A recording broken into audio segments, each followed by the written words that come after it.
Coucou les amis, bienvenue dans cette nouvelle vidéo. Alors vidéo pour s'occuper du camping-car. Parce que bon bah l'été approchant, hein, forcément, on va forcément repartir un moment ou un autre. Ça fait depuis le mois de novembre qu'on n'a pas bougé, avec ces problèmes de frigo. Et là j'ai d'autres problèmes à vous expliquer, vous allez voir tout à l'heure. Mais avant ça, je voulais vous faire un petit topo sur le nid de frelons asiatiques que vous avez pu voir dans la dernière vidéo. Donc je vais vous expliquer tout simplement comment les démarches et comment ça fonctionne pour faire enlever un nid de frelons asiatiques. Regardez, je vous montre.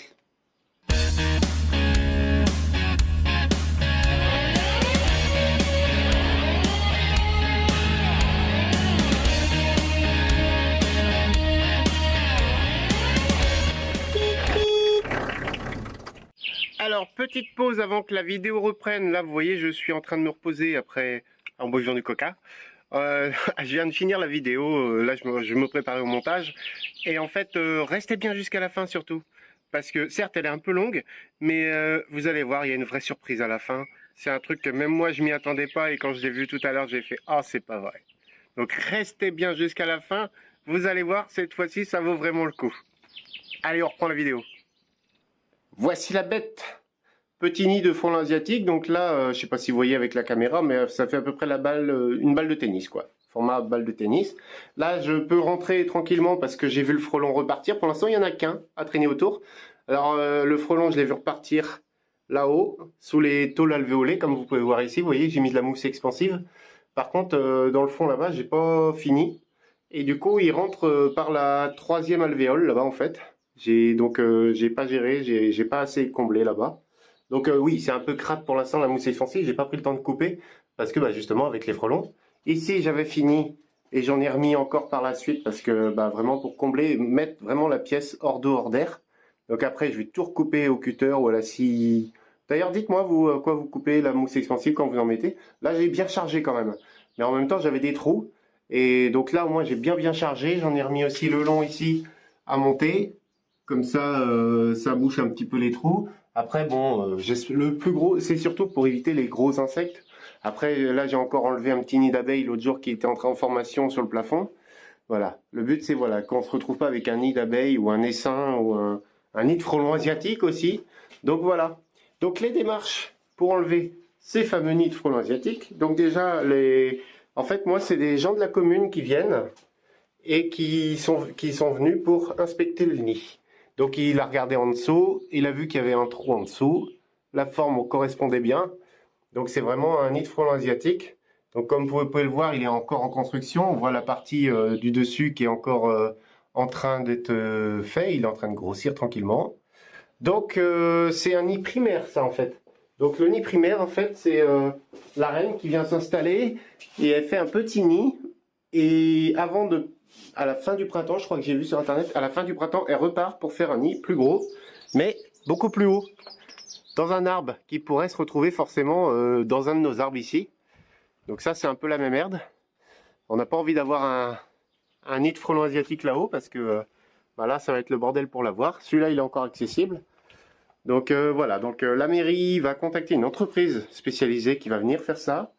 Donc chez nous, on a de la chance, c'est entièrement pris en charge par une partie par la mairie de notre commune, du terrain du coup, et une autre partie par la communauté de communes. Donc là-dessus, on a de la chance. Et puis après, ce sera à moi de finir tout ça, finir mes plaintes que j'avais commencé l'autre jour. Vous voyez, j'avais commencé à mettre les plaintes sur le rebord là. Il reste les deux côtés à faire.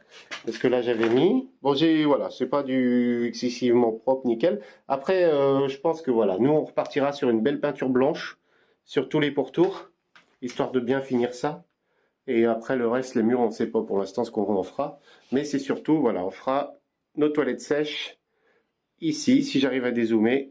Non, je suis au maximum. On fera nos toilettes sèches ici et la petite douche ici. Donc douche, je pense qu'arrivera... alors est-ce que je fais... on n'a pas de chauffe-eau.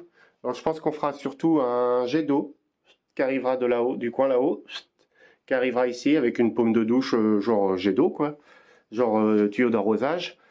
Et avec une douche solaire fabriquée maison, je pense, un bon tuyau de... Donc là, la pente fait 4 mètres avec un bon tuyau en PVC peint en noir mat de 4 mètres de long sur le toit ici pour le chauffer. Voilà.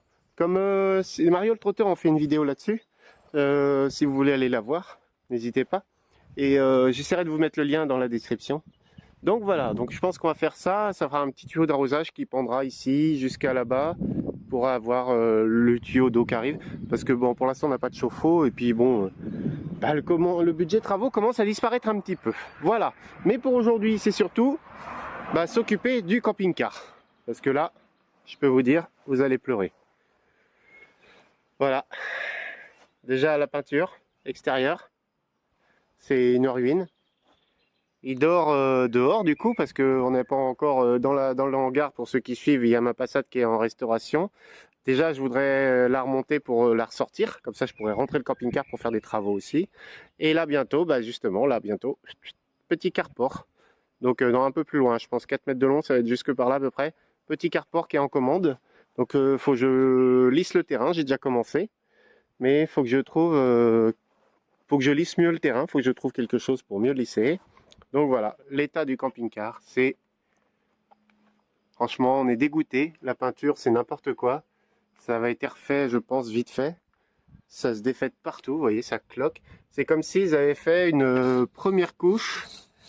Et puis, genre, juste avant de le vendre, je dis ça, hein, mais j'y vais mollo parce que je sais que l'ancien propriétaire était tombé sur mes vidéos. Mais c'est comme si, juste avant de revendre, voilà, ils avaient repeint vite fait parce que il y a des endroits où la peinture, vous voyez comme ici, la première couche de peinture, elle est verte en dessous la blanche. Vous voyez, si j'enlève un bout de peinture neuf ici, hop, ici comme ça, si j'enlève, en dessous c'est déjà vert. Donc c'est comme si le camping-car verdissait, ils avaient repeint par-dessus vite fait. Donc voilà, plutôt rien ne va. Rien ne va. Si, tout va bien. Mais voilà, c'est un peu compliqué. Bon, ça a pas tenu. C'était ma peinture d'il y a 2 ans. Pendant le premier confinement, j'ai refait la peinture grise là. Et ça a pas tenu. Donc je pense manque de travail dessus. Au niveau du ponçage et au niveau de la croche. J'avais fait ça, j'avais pris un petit peu de temps dehors pour faire ça. Et puis bon, ça a pas tenu à mon avis. Donc ça va être à renlever peut-être un jour et puis repeindre. Au lieu d'y aller au rouleau, cette fois-ci, j'irai plus à la bombe. Je pense que ce sera le mieux, décaper avant, on verra. Donc voilà, vous voyez l'état là, c'est ça coule, ça ruisselle, il dort dehors. Ça voilà. Donc déjà, ça va commencer par un bon lavage au Karcher. Oh là là, ici c'est l'hécatombe. Il fait pourri le machin. C'est juste la première couche, hein, il est pas c'est la caisse et de l'alu, donc c'est juste vraiment la première couche là, vous voyez. Si je fais ça déjà, j'enlève une grosse partie, mais le problème c'est que voilà, tout tombe par terre, après il faudra balayer le terrain. Là c'est pareil, le gris qui s'en va, donc il y a une première couche de blanc qui a été mise, le gris qui a été remis par derrière, parce que normalement il était marron le camping-car, donc mais bon ça a été fait si vous voulez, parce que regardez là il n'y a pas de traces de marron, hein, je pense que les fenêtres ont été enlevées, les joints ont été enlevés et tout, hein, tout le truc gris là ça a été enlevé aussi, c'est mis avec des vis, vous voyez ici, ça tient avec des vis, donc ça a été enlevé, ça a été remis, c'est pour être repeint quoi, ça a dû être bien fait la première fois en fait. Mais après, par la suite, voilà. Hein. Regardez-moi ça un peu. J'ai l'impression qu'il y a un camping-car qui a la lèpre. Et j'en ai plein sur la main. Donc ça, déjà, premier chantier. Ensuite, niveau intérieur, donc j'ai le frigo à finir de remonter. Vous allez dire, oh mais il traîne, il n'a pas remonté. Non, je ne l'ai pas remonté. Parce que on a senti... Ces dernières semaines, en fait, pendant cet hiver, Maxence dormait dedans. Nous, on dormait dans la petite maisonnette. Et Maxence, lui, bon, il avait ça lui faisait sa petite chambre, en fait, quoi. Il était bien, il se mettait, le soir, il se mettait sur le portable, 4G, copains, voilà, jeux, vidéos, tout ça. Ça lui faisait sa petite chambre. Donc, j'avais pas remonté le frigo parce que j'avais pas pris le temps, déjà. Et puis, voilà. Mais on a senti une petite odeur de gaz. Alors, j'ai remis du produit anti-gaz, anti-fuite de gaz là, qui est là. Voilà, j'ai remis un petit coup de bombe sur les principaux raccords, mais j'ai pas mis sur le chauffage. Et je pense que... Et on allumait le chauffage quand Maxence dormait, avant qu'il dorme, on coupait pendant qu'il dormait. Et je pense que faudrait que je rouvre le chauffage pour voir tout ça. Voilà, après on a une autre idée pour changer le plan de travail aussi encore. Faire quelque chose de... On a une idée. Voilà, pour l'instant ça trotte dans la tête, ça va pas être fait cette fois-ci. Voilà, mais en gros, voilà, gros rangement, parce que ce matelas-là, du coup, c'est le matelas qui est en haut. Et que... Ah, du PQ.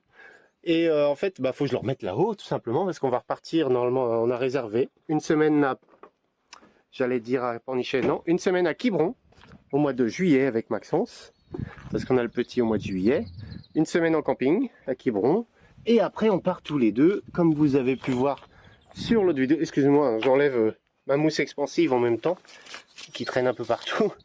Tac.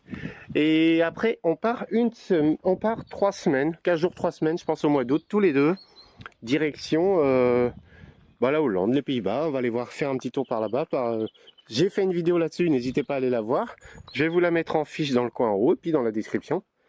Donc voilà, n'hésitez pas à aller voir la vidéo. Petit projet de vacances plutôt sympa. Donc voilà, vous voyez, c'est par ici que les frelons y rentrent en fait. J'ai un trou entre les deux bâtiments. Et là-haut dans les coins, à 2 mètres, plus de 2,50 m là, il y a les 3 premières alvéoles que j'ai pas fini de mettre. Donc voilà, petits travaux sur le camping-car. Donc déjà, détection de la fuite.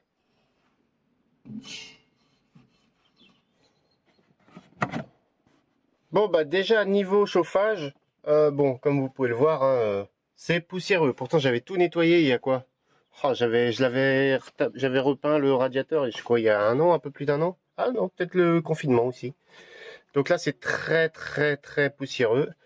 Bon, après normalement on va pas s'en servir cet été, mais bon, voilà, je vais pas laisser ça comme ça quand même. Ça c'est pareil, vous voyez, c'est le petit cliquetis, je sais pas quoi, ça arrête pas de tomber. Donc déjà je vais le nettoyer parce que même si on s'en sert pas forcément cet été, après je dis ça, je dis rien, mais on va dans le nord, hein. Oh là là, je vais pas me faire que des amis. Non, je rigole. Après chez nous il pleut en Bretagne, soi-disant. Et là vous voyez, il fait 30 degrés presque. Mais voilà. Donc déjà, bon coup de nettoyage, ça va lui faire du bien. Donc j'ai pas d'aspirateur ici. Donc pour l'instant ça va être coup de soufflette avec un petit pinceau. J'ai pris un petit pinceau là. Voilà, tac, petit pinceau, petit coup de soufflette par là-dessus. On va enlever le plus gros. Et puis déjà nettoyer ça. Mais bon, après il faudra que je mette du produit, je mette le gaz en route. Je sais pas où est-ce qu'il arrive le gaz, je vois pas le tuyau. Avec de la lumière je verrai mieux. Là il y a le brûleur. Ici il y a le brûleur. Donc je pense que le tuyau de gaz doit arriver par là, quelque part par là en dessous. Là il y a les petits fils de piezo. Voilà, bon c'est un vieux micmac encore, un vieux chauffage, donc on va regarder ça déjà pour commencer.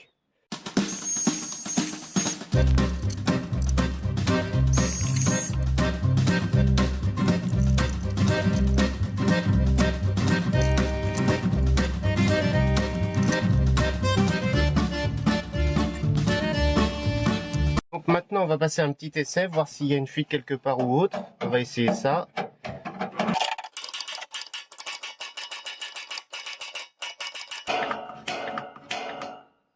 Hop.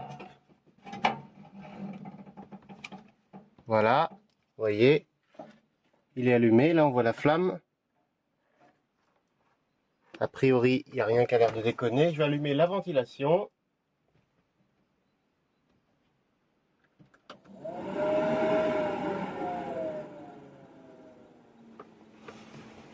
Voilà, la ventilation fonctionne.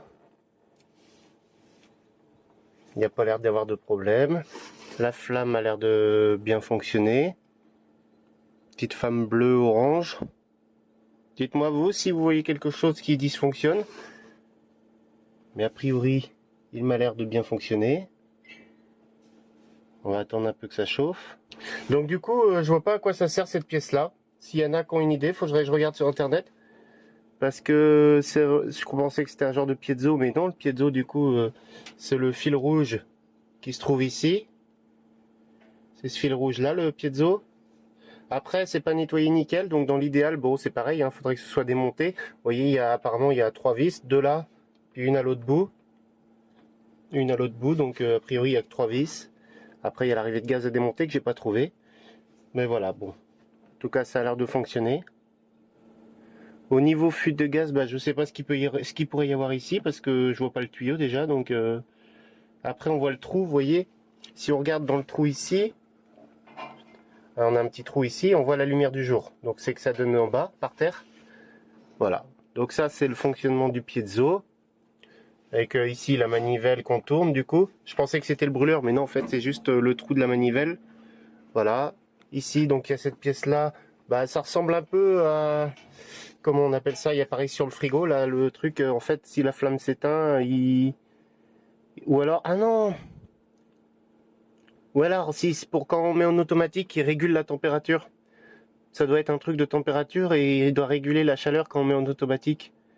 Ça doit être ça, je pense. Moi, je mets jamais en automatique en fait pour un démarrage automatique parce que bah voilà, nous on veut pas dormir avec le chauffage. Donc parce que vous voyez, il se peut ici en fait qu'on ait des émanations des fois on a des émanations de gaz qui sortent par là. Et le chauffe-eau c'est pareil, on le coupe la nuit aussi. On le rallume le matin. Alors des fois c'est un peu galère parce que du coup Vanessa n'a pas d'eau chaude le matin quand il veut pas redémarrer. Mais on dort pas avec le chauffe-eau. On dort qu'avec le frigo allumé en fait, en gaz. Sinon on coupe tout le reste parce que bah voilà, on préfère, on n'est pas très sécure, hein, mine de rien ça a quand même 40 ans, presque 40 ans, donc 33 ans précisément.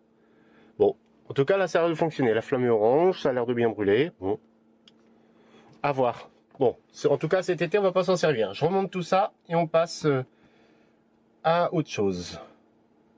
Sinon, niveau frigo, bon bah ça fonctionne, vous voyez bien. Pour l'instant j'ai pas eu d'autres problèmes ou d'alertes de ce niveau-là. Voilà, j'avais changé le câble du coup du piezo. Pour ceux qui n'ont pas suivi, il y a des vidéos, allez faire un tour dans les playlists, vous allez voir. Ici j'ai remis du produit anti-fuite, il n'y en a pas. Voilà, donc après, voilà, faut que je le remonte comme il était. Ici, en fait, il manque une tôle qui est encore à l'intérieur. Donc je vais le ressortir, le remettre en place. Voilà, comme ça, on sera pas mal. Ici, j'ai un câble qui passe ici. Ça me semble pas tout à fait normal. Faudra que je le passe par ailleurs. Ah bah si, il bouge comme ça. Voilà. Donc voilà, ça m'a l'air de fonctionner. Donc je pense que quand même j'ai fait du bien. Le fait de le ressortir, de le nettoyer, de l'entretenir. Je pense que ça a fait du bien. Voilà. Alors après, moi ce que je me dis, c'est que la grille, je vais peut-être pas la refixer. Parce que, ou en tout cas je vais la refixer, je vais la visser. Mais je vais pas la recoller. Parce que si je veux avoir un accès rapide en cas de problème, voilà. Je sais pas, hein, comme c'était arrivé en Normandie, le fil du piezo là qui prend feu, bon bah j'ai soufflé dessus quoi, pour éviter que ça crame le reste. Mais des câbles comme ça, du coup, ça coûte pas cher, j'ai trouvé sur internet, hein. Ça coûte 12 € le câble, moi j'en avais pris deux du coup, au cas où en faisant mes tests. Et là, donc avec mon ancien brûleur renettoyé, du coup ça fonctionne bien, impeccable. Donc c'était la cheminée qui demandait à être amonée, vu que j'avais retrouvé un gros bout de cendre de suie dans le brûleur, c'est ça qui l'empêchait de s'allumer.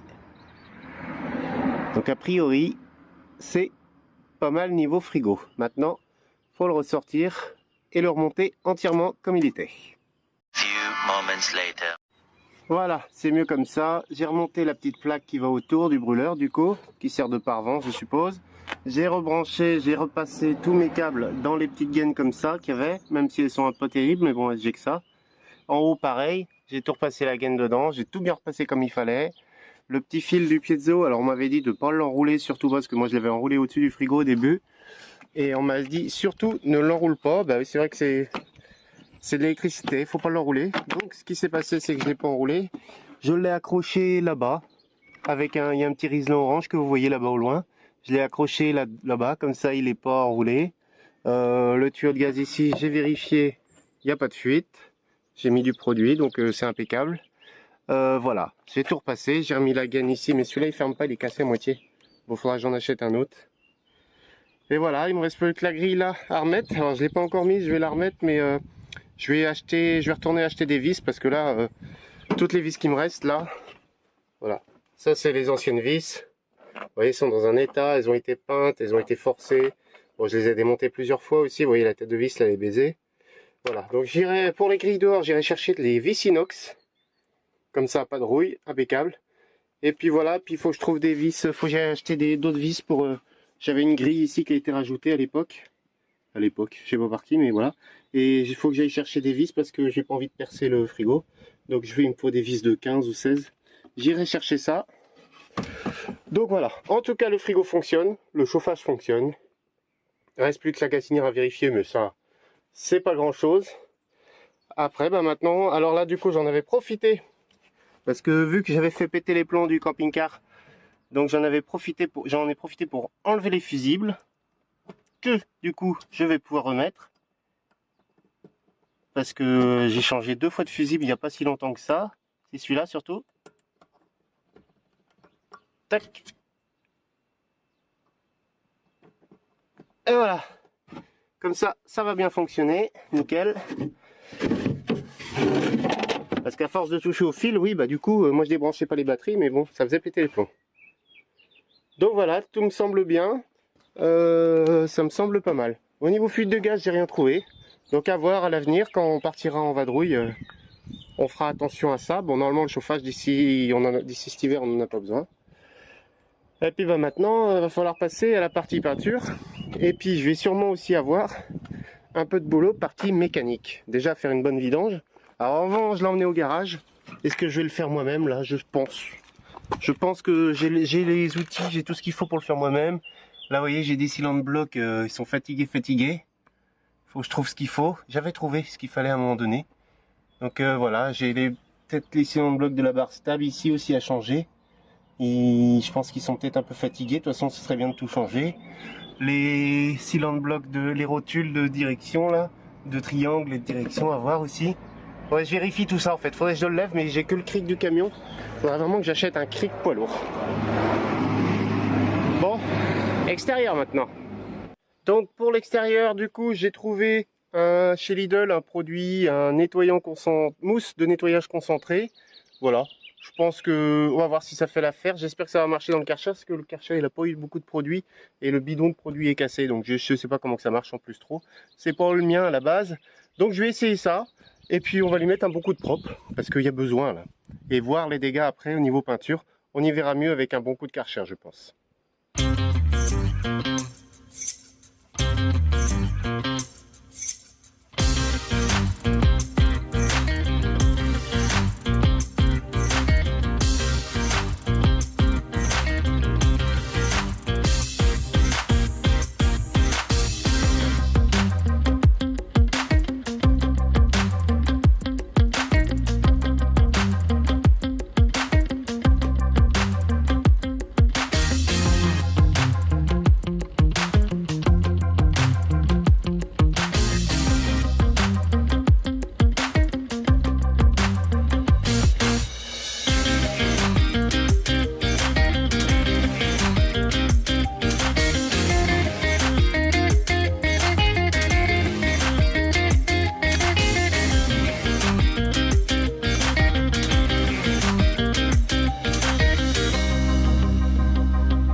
J'ai envie de dire, de Karcher.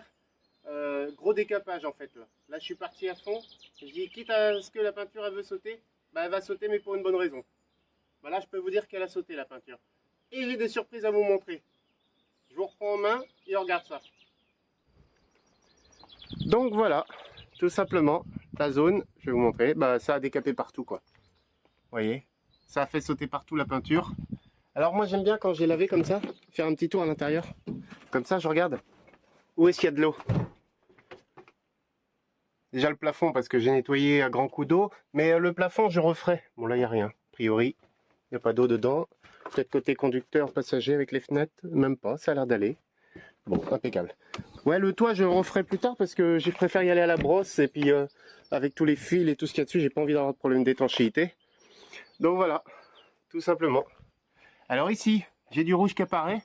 Est-ce que c'est l'ancienne couleur? parce qu'il a été entièrement repeint. Je vais vous mettre une petite photo dans le coin, vous allez voir comment il était à l'origine. Alors est-ce que c'est l'ancienne couleur? Ou sinon ça me rappelle certains apprêts qu'on peut mettre sur le véhicule.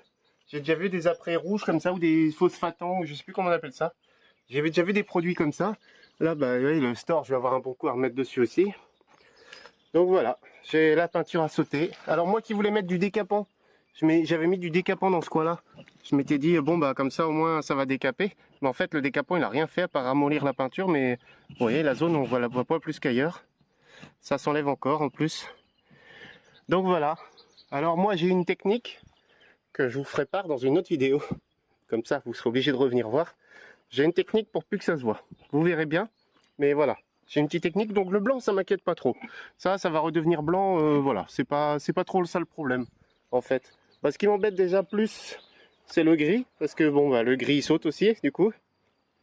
Donc c'est que la préparation a été plus ou moins bien faite, même s'il dort dehors, un véhicule qui dort dehors, la peinture devrait pas sauter comme ça.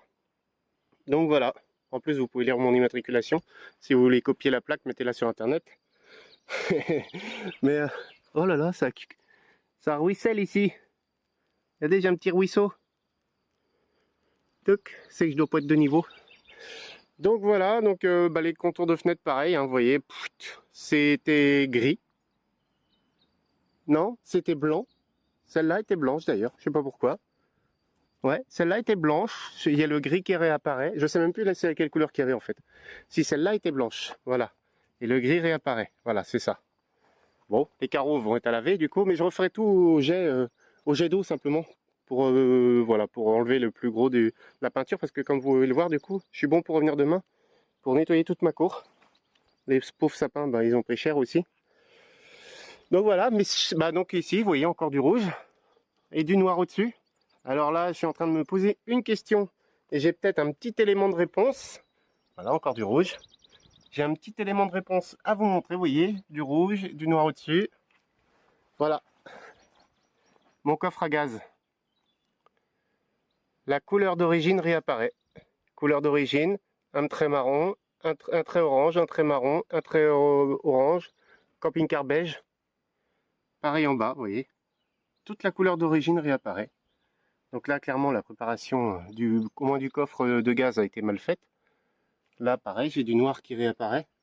Bon, est-ce que j'ai envie de me dire, est-ce que... Je sais pas quoi faire, en fait. On pourrait faire... Nous, il nous plairait, hein, couleur d'origine. Là, faut le faire décaper, quoi. Et il y a un bon budget là-dessus, à mon avis. Donc, je sais pas.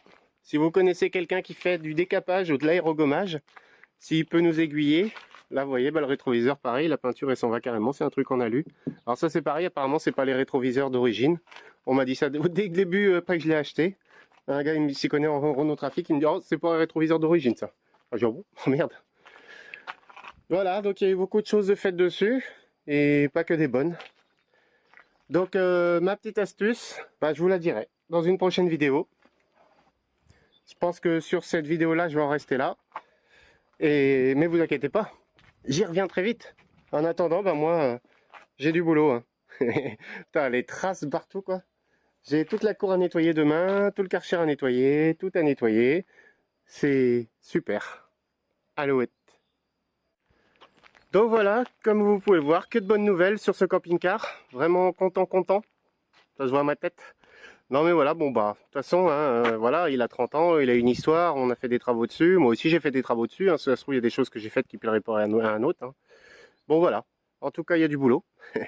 Donc bah, si vous voulez, comment dire, bah, voir la suite de ce chantier-là, n'hésitez pas, hein, abonnez-vous, likez, commentez, hein, si c'est pas fait encore, c'est gratuit. Profitez-en, on ne demande rien, juste ça. Ça peut nous aider à justement à faire des gros travaux comme ça, peut-être pourquoi pas, à financer des travaux, hein, à financer plein de choses. Et puis surtout, bah voilà, ça nous met en valeur. Et puis ça, si le boulot vous plaît, hein, pourquoi ne pas le faire? C'est gratuit. Voilà, sur ce les amis, bah, je vous dis à bientôt pour une nouvelle vidéo sur le camping-car. Parce que là, il y a du boulot pour l'été. Hein. Mais de toute façon, il sera pas repeint avant l'été. On peut pas. Bye bye.